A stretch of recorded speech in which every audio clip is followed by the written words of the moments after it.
एक तो समाज के लोग उनका अपमान कर रहे हैं, दूसरा बात कि खाते पीते नहीं बड़ा दुख हुआ। तब उसने विचार करवाने के लिए नीरू से कहा, ये बालक तो सुंदर है, इसके शरीर में कोई कमजोरी नहीं है। एक दिन व्यक्ति ना खाए तो शरीर में कमजोरी आ जाता है, लेकिन इसका तो शरीर बढ़ते जा रहा है, बढ़ते जा रहा है, बिना खाए पिए बढ़ रहे हैं। तो चलो इनके बारे में विचार करवाया जाए कि बच्चा खाते पीते क्यों, क्या है।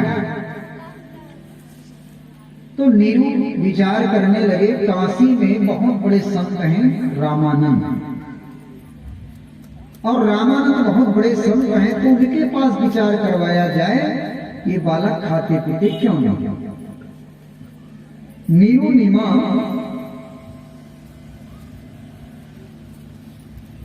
रामानंद के पास गया। रामानंद के पास हाथ जोड़े कहा, महाराज काशी के लाहर ताला से एक बालक लाए हैं, वो खाते पीते नहीं महाराज, ये क्या बात है ये बताओ। रामानंद तब ध्यान धरी। रामानंद जब ध्यान लगाते हैं तब उनको पता चलता है वही प्रकाश फिर दिखाई दिया, फिर वही प्रकाश दिखाई दिया। तो नीरू निमा को कहते हैं, नीरू आप जो बालक लाए हो ना वो परमात्मा है, ईश्वर है। अब आपको विश्वास नहीं है तो एक बात बता रहा हूं, 7 दिन के जन्मे बच्चे को घर में ले आना, और 7 दिन के जन्मे बच्चे को घर में ला करके आंगन में बांध देना, और आंगन में बांध करके उसके सामने नया बर्तन रख देना उनके थन के नीचे। अब बालक को सामने रखना, अगर बालक को परमात्मा होगा, ईश्वर होगा, तो 7 दिन के जन्मे बच्चा के थन से दूध निकल जाएगा, तो जान लेना ये परमात्मा। नीरू निमा 7 दिन के जन्मे बच्चा को खोज के लाया। 7 दिन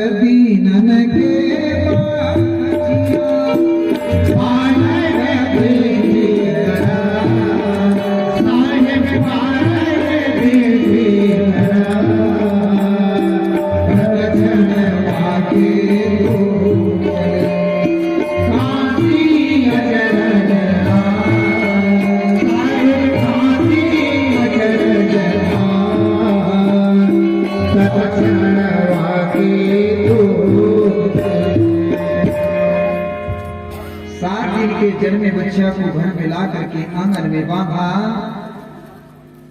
7 दिन के जन्मे बच्चे के थन के नीचे नया बर्तन रख दिया। बाल स्वरूप सदगुरु को सामने रखा। सदगुरु के दिव्य दृष्टि वो बाछी पे पड़ा, तो 7 दिन के जन्मे बच्चा के थन से दूध निकल गया। तो नीरू निमा को पक्का विश्वास हो गया ये परमात्मा है, ईश्वर है। अब इस महिमा को सुन करके काशी के लोग उमड़ पड़े देखने के लिए। देखो नीरू के घर में एक बालक है, वो चमत्कारी बालक है, 7 दिन के जन्मे बच्चे के थन से सब उमड़ पड़े देखने के लिए। अब देखते थे बाल स्वरूप शरीर को देख करके मुग्ध हो जाते थे। फिर कुछ लोग पूछते हैं ये बालक का नाम क्या है भाई, बहुत सुंदर बालक है, बहुत चमत्कारी बालक है। तो उसने कहा नामकरण नहीं हुआ है। तो बहुत लोग कहे नाम तो करण करो, तब तो बताएं कि काशी में कि अमुक नाम से हैं, वो चमत्कारी बालक है करके। तब नीरू निमा ने कबीर साहब के नामकरण करने के लिए हिंदू और मुसलमान दोनों के मौली को बुलाया गया, पंडित को बुलाया गया। मौली पंडित अपना पोथी पुराण खोल के देखे। पंडित लोग अपना पोथी पुराण खोल के देखे तो का अक्षर निकाले। एक बात है, माता लोग संध्या आरती समय हो चुका है, आप लोग संध्या आरती के लिए अपने अपने घर से आरती सजा के लावें। और मैं यहाँ पर थोड़ा सा बोलूंगा उसके बाद मैं अपने वाणी को विराम दूंगा। फिर आने वाले संत महात्मा के द्वारा आप लोगों कबीर साहब की कथा कहानी के माध्यम से सुनाएंगे। जब तक आप लोग जल्दी से जल्दी अपने घर से आरती सजा के यहाँ संध्या आरती के लिए आप लोग लाने हैं।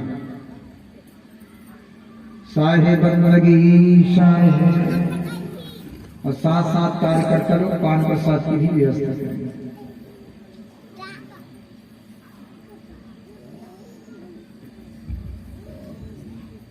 बाल स्वरूप सदगुरु के नामकरण करने के लिए मौली और पंडित लोग बैठे रहे।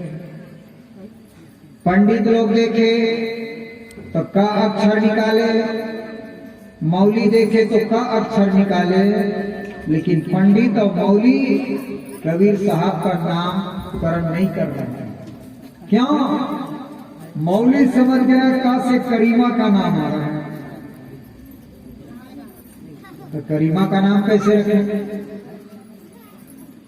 पंडित सोचे का से कृष्ण का नाम आ रहे हैं, तो कृष्ण का नाम कैसे रखें? दोनों लोग चुपचाप बैठे हैं। पंडित और मौली के विचार को सुन करके समझ करके सदगुरु कबीर साहब ने कहा, ऐ पंडित, ऐ मौली, तू मेरे नामकरण करने के लिए बैठे हो और चुपचाप बैठे हो? सुनो, कासे कलयुग, और कलयुग में मैं कल्याण करने के लिए आया हूं, उद्धार करने के लिए आया हूं, तो कलयुग में मेरा नाम कासे का केवल नाम है, और बब्बा बीज शरीर और रर्रा सब में रम रहा, और ताका नाम कबीर, कबीर नाम से घोषित किया। और पंडित लोग कासे कृष्ण का नाम में फंस गए, मुसलमान करीमा के नाम से फंस गए, लेकिन नामकरण नहीं किया। लेकिन कबीर साहब अपने मुंह से कह दिया, कासे कलयुग, और कलयुग में मैं कल्याण करने के लिए आया हूं, तो मेरा नाम कलयुग में कबीर है। कक्का केवल नाम है, बब्बा बीज शरीर और रर्रा सब में रम रहा का नाम।